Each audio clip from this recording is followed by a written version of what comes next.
Bonjour, j'espère que tout le monde va bien. Dans cette vidéo aujourd'hui, j'aimerais vous parler, vous raconter un peu ma vie en fait. Vous expliquer un peu tous les événements les plus grands, parce que sinon on va y passer des heures et j'ai pas envie de vous raconter toute ma vie. Je pense que vous vous en fichez un peu.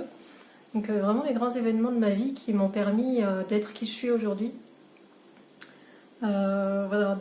Alors déjà, donc j'ai 32 ans aujourd'hui.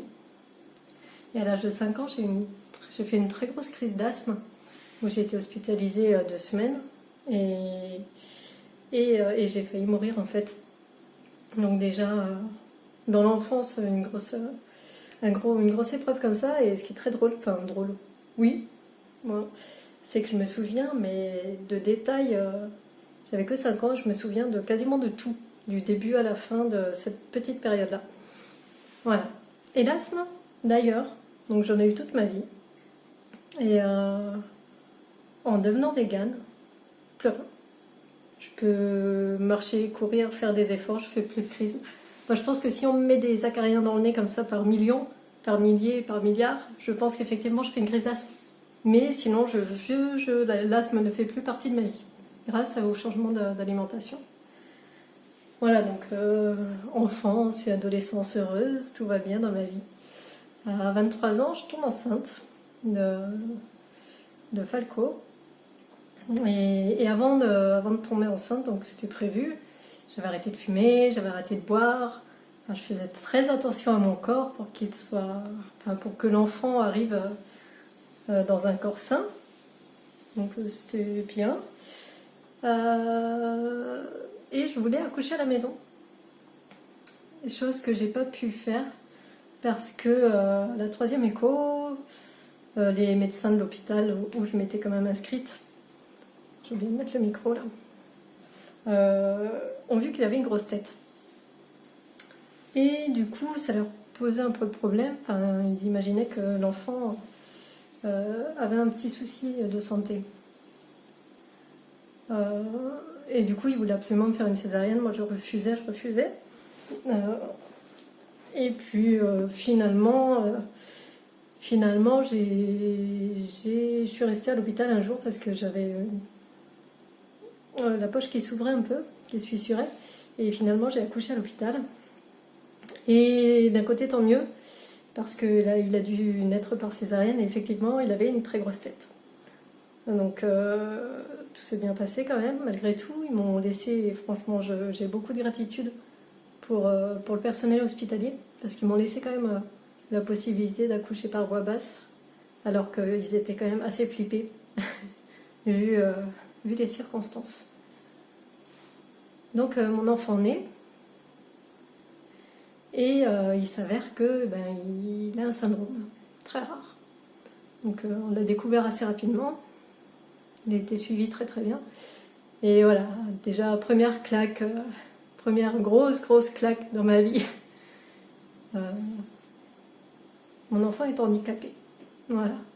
Après, je l'ai bien vécu, j'ai pas pleuré quand on me l'a annoncé. Ça me faisait de la peine en fait, ça me faisait surtout de la peine pour lui. De le voir comme ça, de voir qu'il avait une grosse tête, qu'il était hypotonique, donc voilà, il a tenu sa tête à l'âge de 7 mois, il a marché à 4 pattes à 2 ans, il a marché à 4 ans, tout a été hyper long. Et j'avais de la peine en fait pour lui, pas pour moi.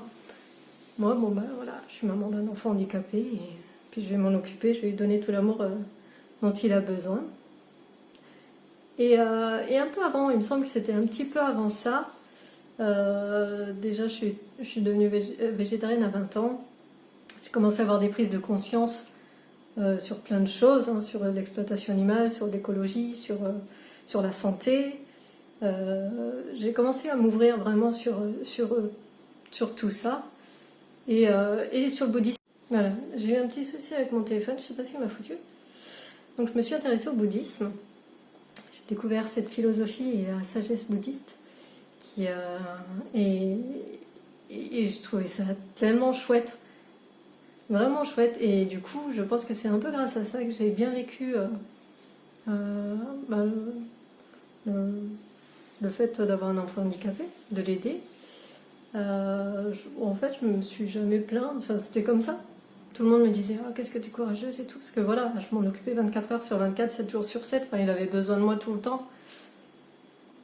Et en fait, non, c'est pas du courage, c'est que je suis juste une maman qui s'occupe de son enfant et on n'a pas le choix, quoi. Donc voilà, et en plus, c'est un peu compliqué.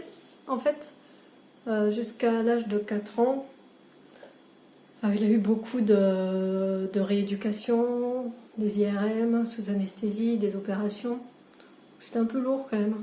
Mais c'est aujourd'hui que je me rends compte. Je me dis, ouais, quand même, Alex. Ouais, en fait, t'étais courageuse. Voilà. Et,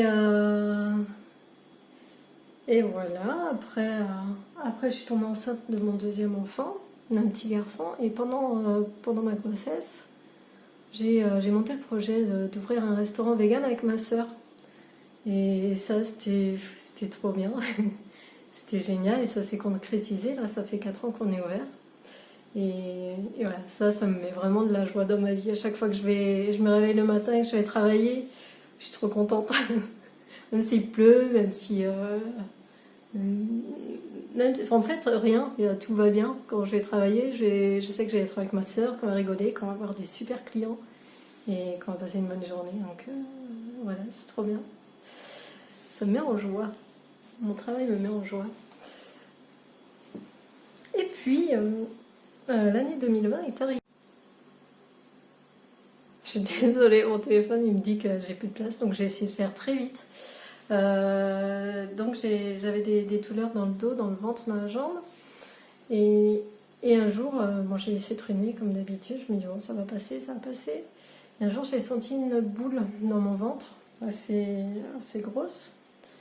Et puis, j'ai fait échographie, scanner. Et on m'a envoyé un peu chez les spécialistes. Et j'ai fait une biopsie. Il s'avère que c'était une tumeur cancéreuse.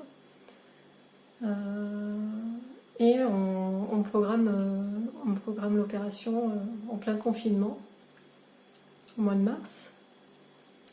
Et à cause de tout ça, du coronavirus, on me l'a encore décalé.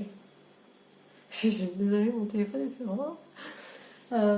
On m'a décalé l'opération au mois d'après. Je vais vous la faire très vite parce qu'il y a trop de détails, mais j'ai pas envie que ça prenne 3 plombes. Et donc on m'opère au mois d'avril, donc une très grosse opération. On m'enlève un morceau de côlon, un morceau de péritoine, j'ai le ventre coupé en 2. Et voilà, c'était un peu dur. Physiquement, ça faisait vraiment très très mal. Mais le moral, ça va. Ça va. Et bon, c'est pas fini. L'année, on en est qu'au début. Mon Dieu. Et en rentrant de l'hôpital une semaine après, le soir où je rentre chez moi, enfin chez mes parents, on apprend que mon grand-père a décidé de partir, à rentrer à la maison, d'une façon qui m'a assez choquée. Donc, ouais, gros deuil à faire à ce moment-là. Donc, c'était vraiment trop tout d'un coup. Et c'était dur, mais une semaine après, voilà, je me suis relevée, je savais qu'il était malheureux depuis longtemps et que maintenant, je sais très bien, j'en ai eu la preuve qu'aujourd'hui, il est heureux là où il est. Et voilà, je suis contente pour lui. Et voilà, après, petit été se passe bien, tout va bien. Pour moi, j'ai été guérie, tout allait bien. Et puis, au contrôle scanner de septembre, il voit des petites choses dans les poumons. Il me dit, bon, on va refaire un scanner sur le foie aussi. Un scanner dans 2 mois, on va pas attendre 3 mois parce qu'il est un peu inquiet. Et donc j'y suis retournée au début novembre, là, il n'y a pas longtemps. Et pareil, les mêmes choses sur le foie, dans les poumons. J'avais une petite tumeur aussi vers le périnée. Et là j'en avais 2 qui m'ont retiré. Et en faisant la biopsie, il s'avère que c'était la même chose que ce que j'avais dans le ventre, donc une tumeur hyper agressive. Voilà, donc le médecin m'a tout de suite dit le mot chimio, et là, j'ai chialé. C'était un coup dur, très très dur. Voilà, après il fallait juste l'encaisser parce que dès le lendemain, même après, quand il me... Non, il m'a même dit la chimio avant de faire la biopsie. Et quand vraiment il me l'a dit que là c'était chimio et pas le choix, dès le lendemain ça allait mieux déjà. Je, je relativisais et puis maintenant je me rends compte, parce qu'avant la chimio c'était quelque chose qui me faisait le plus peur au monde. Et aujourd'hui je me rends compte que le cancer que j'ai il est 1000 fois pire que la chimio. Donc il faut que je prenne la chimio comme mon allié, comme une potion magique qui va m'aider et pas qui va me détruire de l'intérieur. Donc voilà, il faut tout transformer en positif. Et tous ces événements de ma vie, en fait, ils m'ont permis d'être qui je suis aujourd'hui. Parce que sans ça, je serais totalement différente et je serais très très loin de qui je suis vraiment, en fait, de ce que mon âme est. C'est certain, je serais hyper loin si ma vie avait été belle et fabuleuse, sans aucune épreuve.